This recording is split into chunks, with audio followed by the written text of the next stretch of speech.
Welcome back to Inside the 605. Jason Andera alongside Ryan Deal, and we are here to preview the Girls State tournaments, which kick off on Thursday. Ryan, first of all, how are you doing? I'm doing good. I'm doing good. I say it all the time, best time of the year. We're right in the middle of boys basketball, girls basketball. I mean, it seems like you and I and a lot of the media people are going from gym to gym on all these nights, but it's certainly fun. You really got to enjoy this time of year. So it's really having a blast.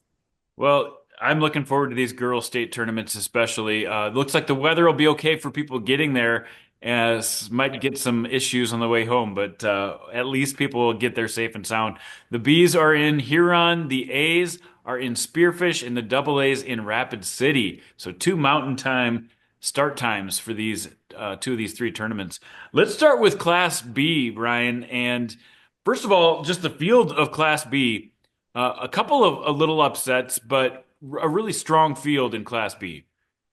Yeah, obviously, we'll talk a lot about Centerville, and we talked a lot about them, but they're certainly the headliner of what they were able to do last year and what they brought back, and certainly looked the part of obviously a contender. But got a mix of some teams that have been there at the Class B girls basketball tournament in recent years, and some newer teams that we're obviously going to talk about. So it's definitely fun. I told some people during the course of the season, I'm like, in these state tournaments, we're going to see some teams that a lot of people don't talk about that are going to make the state tournament. And I think you're going to see that this year. Some of these teams, just didn't get a lot of attention or recognition. And here they are in the state tournament. And certainly in Class B girls, we have some teams in that field. That's so true. I mean, a lot of times we're talking about top five teams all season long, and then we get to the state tournament and some teams get on a roll. And one of those teams we haven't talked much about is the first game of the day, Dubrook, the Dolphins, getting to the state tournament. This is the 50th year of girls basketball and their first ever girls basketball state tournament. And one of the grandmothers of one of the leading players on the team of Mattia Gauss was on that team 50 years ago. So it's pretty special to see what this team will bring to the court. They take on, as you mentioned, the favorites, Centerville. Your first impressions of this game? This will be an interesting matchup. Like you said, Dubrook, first time being there. Certainly they will play the underdog card in this one going up against Centerville. But I mean, I think in this day and age in the Sodak, if you make the state tournament, I think you throw the cliche of the underdog and some of that stuff out the window. I mean, when you get to the state tournament nowadays, you've proven that you're a quality team to get to this point. Dubrook, they played some tough teams throughout the season, but obviously a tough one facing Centerville right off the bat. But certainly intriguing to see how they respond being in that environment and obviously facing a tough team like Centerville. Yeah, Dubrook has had six different players lead the team in scoring this year. Really balanced squad, and that's a theme that transfers to the Centerville team too. Another really balanced team that has a lot of good players on it. They've been there, done that all last season long. This Centerville team, and they've played a really tough schedule this year. Tough wins over Vermillion, Ethan, Freeman, Mobridge, Pollock. Some Class A schools, a good Minnesota school in Hills Beaver Creek. So they're battle tested too. They're going to be ready for this challenge, but it's always tough trying to defend a title. Last year, they played a little different. This year, a little bit more of a target on their backs. So it could be interesting to see. What do you think are some of the keys in this game, Ryan? Centerville, I mean, they just have some dynamic guards. I mean, we could rattle off like three players for Centerville, and it feels like you're going to miss like three Yeah. other quality players for them. I mean, they just come at you in waves. And so Dubrook, they're tasked with obviously trying to limit or slow down whatever terminology we want to use when you talk about Centerville, but they just come at you in so many different ways. So many different players will come at you. If one or two players is having an off night, one or two players is going to step up and pick up the scoring slack and everything. So for Dubrook, it's just going to be a matter of, can they limit them the best they can? Tough task. I mean, it's easy for us to talk about it. Dubrook will have to be tasked with trying to do that. So that'll certainly be a key in this one to see if they can slow down the Centerville's offense, because they certainly come at you in waves. Awesome. Second matchup in Huron, we've got Bennett County taking on Parkston. Two teams that really showed out throughout the year. Parkston, with their first year in Class B, ended up going 19-4, and this Bennett County team kind of quietly going 21-2. Your first impressions of this one? I said earlier, some teams are going to get into these state tournaments this year that not a lot of people talk about. And Bennett County, certainly one of those teams, started getting some more recognition, later on in the season when they started picking up some wins, here and there. But Bennett County is definitely a team on the rise. Got some good young players. The O'Neill sisters, we know about them from the track and field and what they're able to do. But on the other side, Parkston, like you said, first year dropping down to Class B, coming down from A, they played a tough schedule year in and year out, and certainly did again this year. So I think this will be a fun matchup because you have some guards, you have some really good guard play on both sides. I don't know if they're going to neutralize each other, and it's going to maybe be a low scoring game.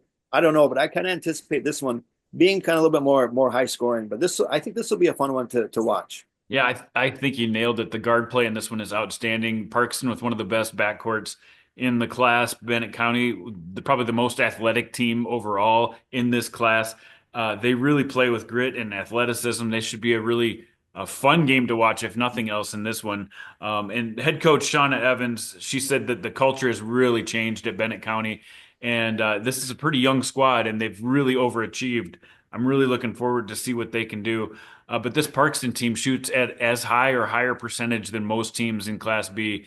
It's going to be a tall task for this Bennett County defense to stay on that backcourt all day. I think it's going to come down to some possessions. Both teams have to take care of the ball, and then Parkston, they're shot makers. Bennett County is going to have to get every rebound available. Absolutely. And then, this is the first time, like we said, for Bennett County being in this situation, at a state tournament, a young group. How are they going to be able to handle that? Well, Parkston, they're in a similar boat. They haven't been, in this setting either. So you have a couple teams with some inexperience. Some people I think kind of play that up a little bit more than I would, but I think you still got to go out and make plays. But certainly this is interesting because you have a couple teams that, haven't been in this type of environment. And as we know at the Huron Arena, anything can happen at the Huron Arena. So this will be fun to see how both these teams kind of react being in that setting. Those are the first two games of the Class B tournament. And then the night session, we've got Harding County taking on St. Mary's. St. Mary's, that's been a fun team to watch all year, too. Some really good guard play. And Harding County, undefeated on the regular season. I talked to both coaches, and they both said, we play very similar to our opponent. This will be a lot of fun. What do you see in this one? I agree. I think guard play seems like we've been talking a lot about guard play, but you certainly look at this matchup. Some dynamic guards on both sides for both of these teams and everything. What's going to be a matter of probably some defense. I mean, who can limit the guards on the other side of the court will probably be the biggest key for this game. I know Harding County, they really get after you on defense. I mean, they're in your face. They're pressing. They kind of muck it up. That's kind of what a term I've used to describe Harding County this year. They really muck it up. I mean, they're always forcing turnovers, or they're trying to get out in transition. So it'd be interesting to see how Del Rapids St. Mary's can handle that. But St. Mary's coming out of a tough region, played some quality teams throughout the year. I'm pretty sure that they've seen any kind of a team have thrown different things at them throughout the year. So I'm sure it's nothing that they're not used to. So, but yeah, this will be a fun one to watch. To me, the St. Mary's team, when they're making shots, they can play with anybody. They showed that against Centerville. Didn't get the win in that game, but played a really solid game. And then when they're not making shots, I mean, it sounds obvious, right? When you're not making shots, you're kind of just a ho-hum team. They're going to have to make some shots against a really high tempo, really tough, really aggressive defense. If they can get established early with making shots, I think St. Mary's can play right along with Harding County, even though they're undefeated. But don't count this Harding County team out just because they haven't played the same type of schedule as some of these other teams in the class. They have, I think, overachieved in a big way this year. And you said it, they've got a great backcourt, and they do not stop. They're relentless on defense. That's going to be a lot of fun to watch. Any final comments on that one before we move on? Just one thing real quick about Del Rapids St. Mary's. Like you mentioned, the Centerville game, played right with Centerville towards the end of the season, and then beating Ethan in their region and played a tough game against Northwestern in the SODAC to get to the state tournament. So they're really playing well, down the stretch of the season. I mean, some of these games have been just nip and tuck. I mean, and they've been able to win. So sometimes when a team can win these games late in the season, I think when you get to the state tournament, that's going to help you. So certainly be interesting to see how they handle that. Playing another quality team, in a state tournament environment and everything. The nightcap in Class B, we've got Lyman taking on Sanborn Central Woonsocket, two teams coming into the season. I thought these were title contender type teams. They still are, obviously, but a tough first round matchup in this game. Lyman has really tested themselves, played some good Class A teams this year. Sanborn Central Woonsocket, they got some transfers in and have been melding all season long and feel like they're at the right place at the right time in this tournament. This one could be a lot of fun.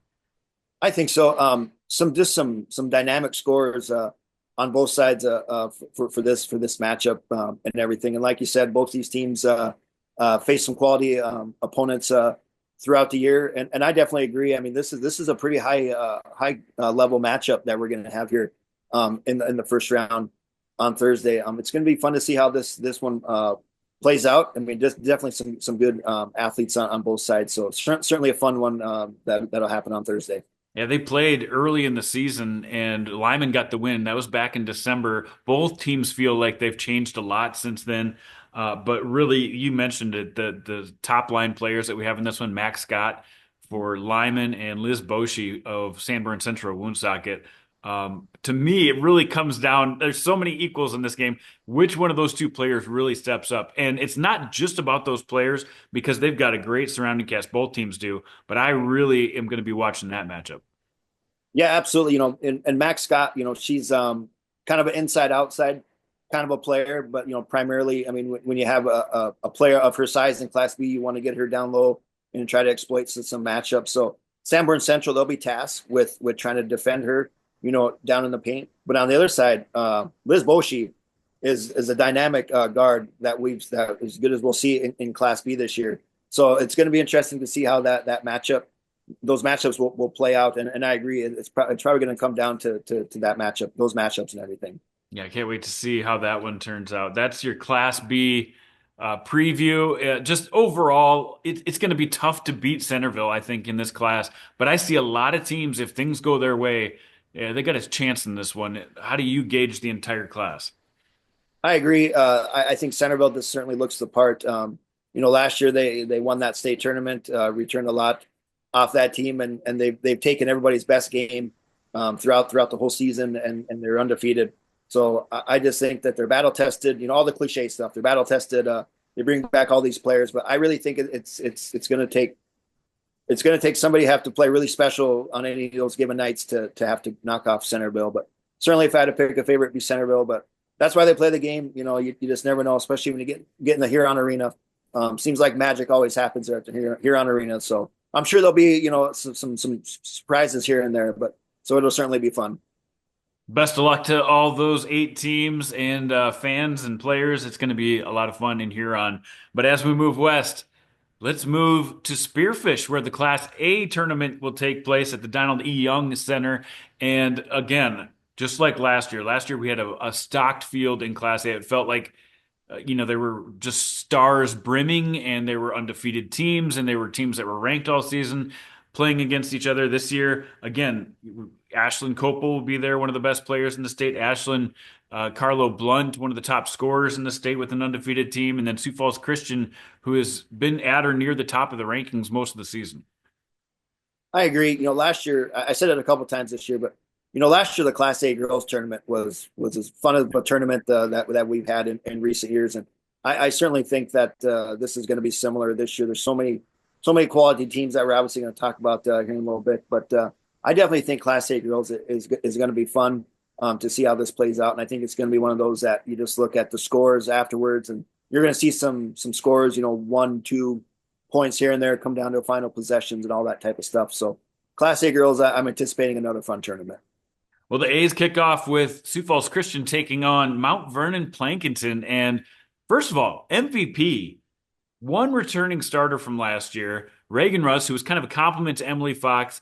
She has taken her game up to another level. And then with a bunch of new players, they found their way back to the state tournament. I don't think anybody expected that at the beginning of the season. And they've got a tough task going against Sioux Falls Christian, a very well-balanced team. Yeah, I agree about Mount Vernon Plank. I'm sure not a lot of people anticipated them being back in this point and everything. You lose Emily Fox, who's now playing at South Dakota State. You lose her, 2,000 point scorer, all those things. You're obviously going to take a step back. But here's MVP, back in the state tournament, and like you said, Reagan Russ, who's going to Northern and play some basketball. So it goes to show you what quality of a player she is and everything. So she's really taking over, taking charge for the Titans and everything. But certainly, like you said, tough one right off the bat, facing Sioux Falls Christian.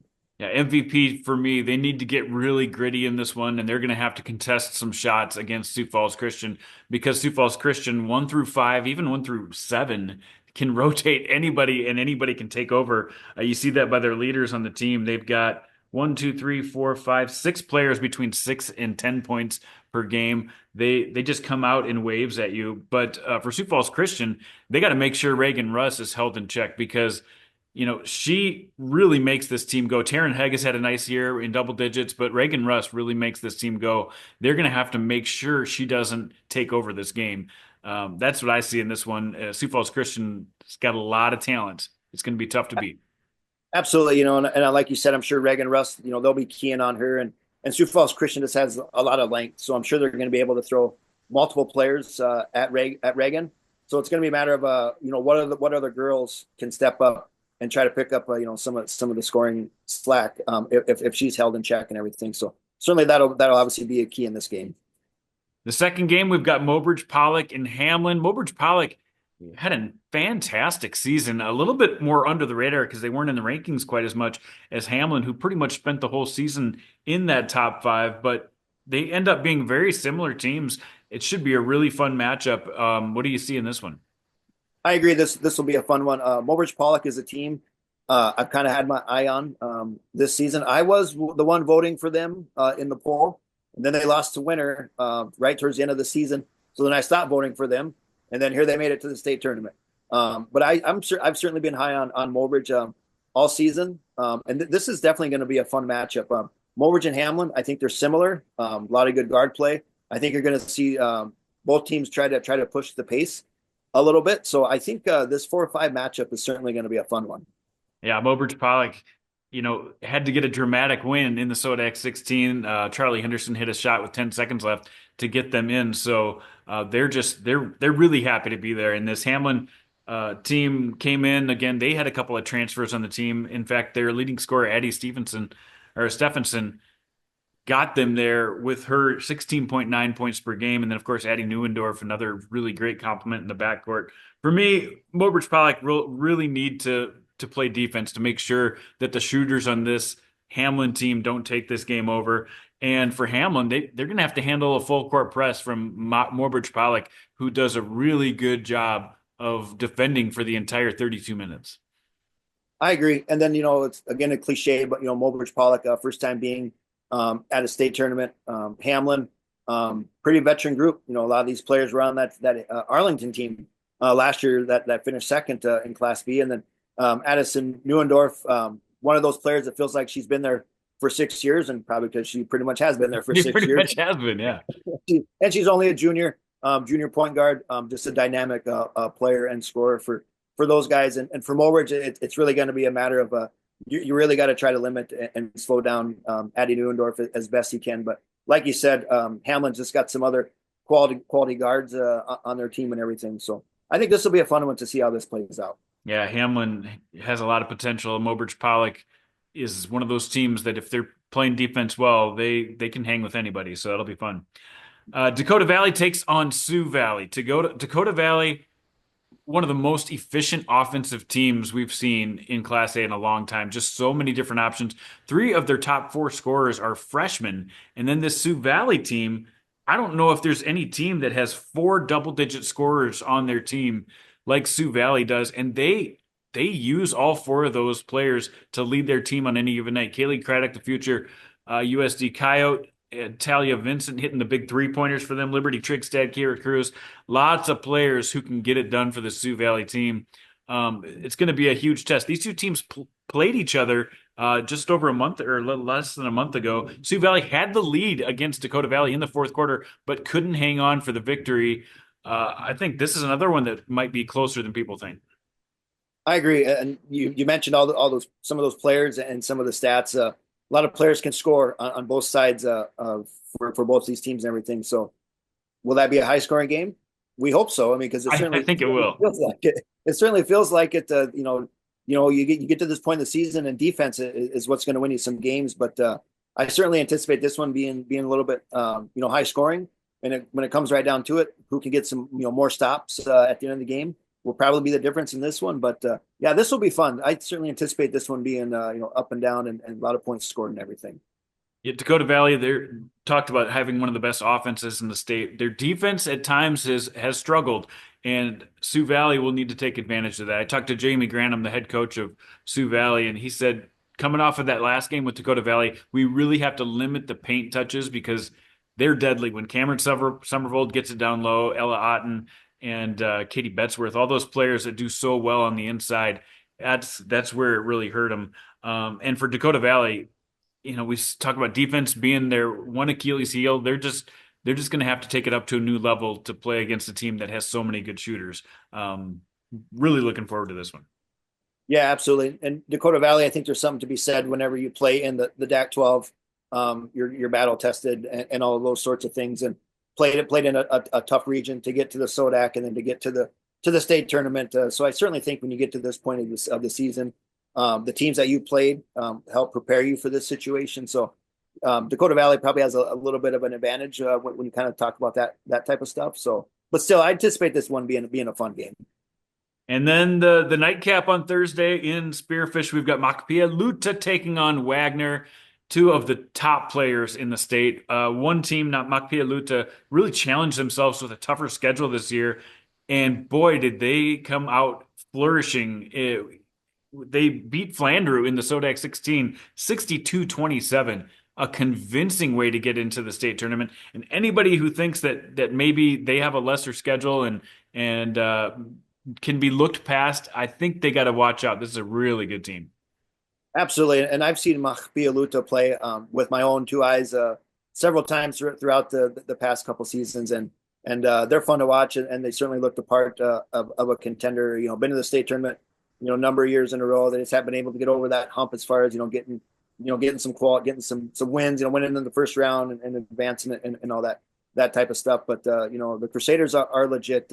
Ashton Carlo Blunt, Jodine Big Crow Hunter. They lead that group, and they kind of come at you in waves as well. Offensively and defensively. I mean, defensively they're in your face and they're pressing and they're forcing turnovers, and offensively they just have a number of players that can score. So certainly, Makpia Luta is a team that's definitely in the hunt at the state tournament. Yeah, they're the number one scoring offense and scoring defense in the class. They are tough, and they're going to have their hands full. Ashlyn Copel comes to town, and when she plays, literally anything can happen in the box score. She has blown up several times this year, had a huge game in the Sodak 16, helping her team defeat Lakota Tech 66-58. She had 38, 19 rebounds, and 5 blocks in that game, coming off of a quadruple double the week before that. But overall, this team has improved as the season's gone on. They took a few losses early. They're shooting very well. Their shooting percentage as a team is as good as anybody. They just have to find a way to continue to defend and play against that upbeat style that they're going to see with the Crusaders. Absolutely, with Wagner, Ashton Copel is certainly the headliner, and throughout the season you wanted to see some other players kind of step up and pick up the scoring slack. Whenever teams were keying on Ashland, and some players have done that throughout the year. Lydia Yost averaging 12 points per game has kind of been had a 1-2 kind of a combo with Ashland and everything. But certainly when you talk about Wagner, it's Ashland Copel. I mean, she's certainly fun to watch, and she's just a junior. Nationally ranked player in the class of 2026. So Class A fans will have fun watching her this weekend. Yeah, that should be fun. Wagner's done a good job of taking the opposing team's best player. Talked to Michael Kopel, and he said that's kind of where our key is: try to take that best player and make sure they don't hurt us. It's going to be tough because you mentioned it, Jody Big Crow Hunter, great number two, and Ashlyn Carlo Blunt, both those players like 17, 20-point scorers night in, night out. So it's going to be tough to take both of those two out. It's going to be fun to see how that one plays out. I expect I expect some exciting moments in that game for sure. So overall in Class A, we've got, Sioux Falls Christian coming in at the top. You got the top scoring team in Dakota Valley. You've got Makpialuta, the top scoring team, but a really good offense in Dakota Valley, and some other teams that made it into that state tournament. Um, just your feel for the entire Class A tournament. Yep, it's going to be a fun one. I've been saying it all year. Class A will be fun. I think some of these games are going to come right down to the wire, and you just talk about just the talent in Class A basketball. It seems like there's some years when Class A just has so many good players, across the board, and I definitely think that's the case this year at the tournament. And when we talked about a lot of these players already, and they're young. I mean, some of these players are. We're going to be talking about them again next year. I mean, Yeah. so I mean, it's just going to be fun this weekend to see how this tournament plays out. And then next year, just moving forward, I mean, Class A, I think we're in a pretty good spot with Class A girls basketball. Yeah, for sure, for sure. Um, let's move on to Class AA now. They play in Rapid City. They get started on Thursday as well. And O'Gorman comes into this thing as the defending champs, haven't lost a game yet this year, but the contending list is deep. We've got Washington back in the tournament after missing it last year. We've got, Mitchell had a strong run and at the end went down just a little bit. Stevens comes in with Talia Porter, arguably the best player in this class. There's just so many. And then the Brandon Valley Lynx made a run last year with a young group, bring a lot of that group back. It's going to be, again, a packed field. Yeah, and we'll talk about it when we get down to some of these matchups. But to me, Double A is always fun and intriguing because these teams know each other so well. This obviously won't be the first time that these teams will play each other. This season and previous seasons, and probably like some summer stuff and some AAU stuff. They all know each other. So the coaches obviously they scout these teams so well because they're so familiar with each other. So I always say in Double A, I mean, you kind of throw the records and the seeds out the window because it seems like in Double A, especially in recent years, there's always an upset, as we maybe want to say here and there, but maybe based off seed points, but are the seed standings and everything. But I think Double A is always fun because they know each other so well, and there's going to be a game or two that kind of throw some people off. But I don't know if it's going to be that much of a prize because the familiarity in this class is always there. Exactly. Last year, the opening game in Double A at the Pentagon was Stevens, the number 8 seed, coming in to play against O'Gorman, and uh, Stevens almost took them out. And this year they take on Jefferson. Jefferson's a team that since they've been in existence haven't lost a first round game, but they haven't seen an opponent quite like O'Gorman. Yeah, and like you said, last year Stevens almost beat O'Gorman, and then Stevens gets eighth place Right. in the state tournament. So you just And never O'Gorman know. wins it. Yeah. And O'Gorman wins. Yeah, exactly. So yeah, O'Gorman and Jefferson will be interesting to see how that one plays out right off the bat. But the O'Gorman, they so like some of these other teams we've been talking about, some of these classes, they just come at you in waves, offensively and defensively. So certainly a tough task for Jefferson right off the bat. O'Gorman makes their 16th consecutive trip to the state tournament this year. Um, they get a lot of points off of steals and transition buckets. Jefferson, of course, that half court shot from Abby Horner with the score tied got them into the state tournament in Aberdeen. That was dramatic, but they come back not as much big time talent as they've had in the past. But Brindley Altenberg, one of the best players in the state. I think if Jefferson has any chance, they got to limit possessions, limit turnovers, and just find a way for Brindley Altenberg to go off. Any last thoughts on that one before we move on? I agree with those points. Then with O'Gorman, again, they're just going to be in your face. Defensively and then offensively, they just got so many different players that can score. Certainly a tough task for Jefferson. Next one, we've got Stevens taking on Spearfish. They haven't played for a while. They played early in the season, and Stevens got the best of Spearfish back then. But both teams, again, much different teams. Stevens coming off of a win against Huron, where their coach, Adam Dannenbring, said, "We played the best game we have all season long. We made our threes. We were very efficient offensively." And then Spearfish, I don't know if anybody shoots the ball from three as well as they do. They are a really intriguing team that can go off and if they're making their shots can beat anybody. Yeah, they've certainly as of late here has really been playing well offensively. Maya, I don't know how to say your last name, Couchin. Kachutin. Okay. 27 points and 7 3-pointers, I believe, and in their last game.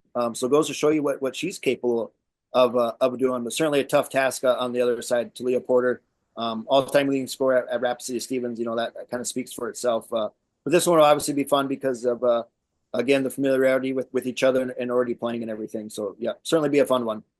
Dakota Johnson of Spearfish has done a great job of getting this team to really play together, and she says that their team chemistry is as good as it's ever been. Stevens playing at the best they have all season long. After a couple of tough games at the end of the season, have really, really got stuff together. So that could be a lot of fun. Brandon Valley takes on Pierre, and this one they played earlier in the year. The score was a little bit different than as close as the game actually was. Pierre played with them until Brandon Valley pulled away at the end. Um, they're expecting another great battle with a couple of stars who really can score the ball. Olivia Paget and Lennox Dupree, two of the best scorers we have in Double A. Yeah, when you look at this one, the matchups will be fun because, like you said, just some high scoring guards. Lennox Dupree's recently went over 1,000 career point at Pierre. And Emery Larson though is Yeah. kind of came coming over from Chester this season has been a nice complement to Lennox there in the backcourt. So that's been fun to see how that's kind of developed this year for the Governors. But Brandon Valley, similar on the other side. Certainly some good guards.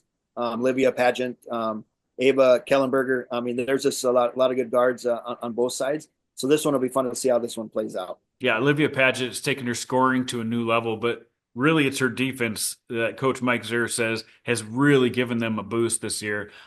She is relentless on the defensive side, and for me, if Pierre can limit the runs where they get an 8-0 run against them or a 6-0 run or a 10-0 run against them, they can hang in this game. But they're gonna have their hands full with a really good team. Gracie Salter last time.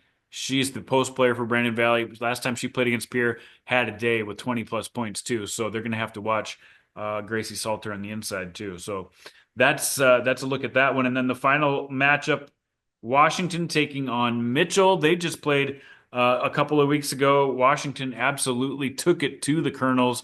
Mitchell, a really good shooting 3-point team, couldn't make their threes in that game, and they were challenged. This Washington team is long, athletic, and really had trouble holding onto the ball in that game. And that's what I was going to say with this matchup. Mitchell has some good guards, some good guard play, but just doesn't feel like they have the size and the length to maybe compete with a team like Washington. So you got to figure Washington is certainly the favorite in this one. You look at what they're able to do offensively, a lot of double-digit scores. It kind of feels like another team might kind of come at you in a couple of different ways and everything. So certainly going to be a tough one for the Colonels. Yeah, Washington playing so well in the paint right now. They've got shooters too. They spread the ball out. They've got 4 or 5 different players who can lead their team. Josie Beitler has come on really strong, their freshman guard in the second half of the season, and we'll see how she does in her first state tournament. But it's going to be a challenge for Mitchell if they want to reverse what happened last time. Overall in Double A again, this O'Gorman team comes in really as the heavy favorites. They beat everybody on the schedule this year. But Brandon Valley is playing really strong in the second half of the season, and I just can't count out Spearfish, Stevens, or Washington as teams that really look like they have the championship grit in them. Yeah, and I agree. I mean, O'Gorman's probably the favorite going in. Got this long winning streak. Won the state tournament last year, and they're young. I mean, they're we might be kind of witnessing something kind of special when we look back on it. Years down the road. But certainly O'Gorman definitely the favorite going into this tournament. But like I always say in Double A, you just never know. I mean, there's going to be a team or two that will pick up a big win, an upset win, as we might want to say. But certainly O'Gorman the favorite coming in. But it's going to be fun to see this one play out. Well, there's a look at the girls' state tournaments to look forward to in the next couple days. We appreciate you guys hanging with us for the last half hour to an hour, and we can't wait till next week when we preview all the boys. And again, we've been to a lot of the boys' games. We didn't have much time to talk about them this week, but we'll be previewing that entire slate coming up next week. Any final thoughts, Ryan? Best time of the year. Said at the start of the show, best time of the year. Being at all these gyms, covering all these games. Seeing familiar faces, some people you see regularly throughout the year, and then you see some people, in my case, that I haven't seen for a while. So certainly fun to go to all these gyms and see all these people. South Dakota basketball special, and it's certainly fun to be a part of it. Enjoy the state tournaments. We'll be back next week for our final episode as we preview the boys and talk a little bit about the girls wrap up.